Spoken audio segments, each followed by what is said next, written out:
I know mess off all of their 20s.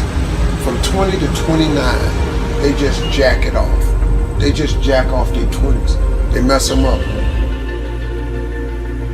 Because 20 is that age, man, where you just really just trying to have too much fun. You're free, you're out of college, you don't live at your mama's house no more, you're out on your own. So what do? Mostly all of us, 98% of the people I know, we spend our 20s trying to exert ourselves in the fun category. We so big, we gotta get off work so we can go to happy hour. We gotta get off work so we can go get high. We gotta get off work so we can go drink a cold one. We gotta get off work, go smoke one. We gotta go hang out with the fella. We gotta play video games. The average person blows all of their 20s. Then when you find out that life ain't waiting on you, now you 30. Now guess what happens to mostly all of us, including myself? I spent all of my 30s trying to do the things that I should have been doing in my 20s. So now my life is behind. Now you look up and you're 40s, you in your 40s, and now you're trying to do the things and have the things that you could have had in your 30s, man, had you just done what you should have did in your 20s. And then the tragedy starts to occur. You look up and you're 50. Now that don't mean it's too late for you, because it wasn't too late for me.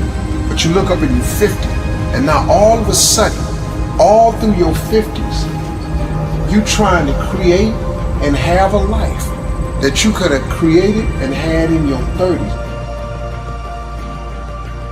My suggestion to all young people, if you could just hear me clearly, don't do what I did. So you look at my life now and you think, oh, Steve, you got it going on.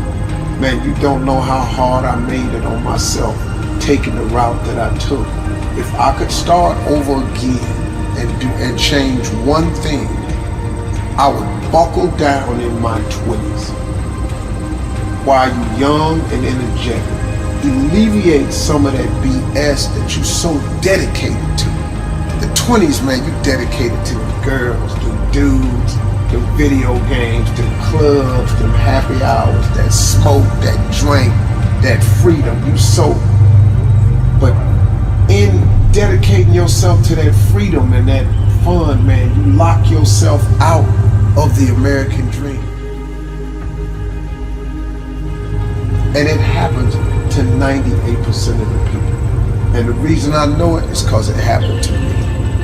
And if I could tell anybody, man, if I could do it again, I would have changed the way I lived my 20s. And if I was in my 30s, you really in your 30s, it's time out for clubs and drinking and happy hours and parties.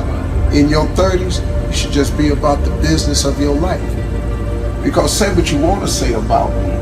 Every time I hear Steve, man, he trying to preach to somebody. I'm really just trying to share some valuable information because I lived all the messed up sides of it, man. Flunking out of school, man. Losing everything I ever had. Divorces. I'm telling you, man, I did so many things wrong. I made so many mistakes. Homeless, living in a car. I made incredible mistakes. I could have avoided a lot of those. Now, it created who I am. Now, once you've made the mistakes, just get up, man. Don't wallow in them, because you can recover from all mistakes. But you gotta want to recover. You gotta ask for forgiveness. You gotta go to all the people that you crossed and you wronged and you let down. You gotta say, look, I'm sorry. I made a mistake. Forgive me and move on. Now, everybody ain't gonna forgive. That's life. God is in the forgiving business. And see, people trip out when I throw God at them. I'm just telling you, man, the reason I throw God out there is because God is available for everybody. I always wanted to be rich. But if you want to be the downright hardcore successful, have a little extra money, you got to get busy. Whatever you're doing right now, as hard as you think you're working, you got to quadruple that. And then when you look up and that ain't working, like here's my father always told me, he said, son, when you think you've done all you can do and you can't do no more, you so much.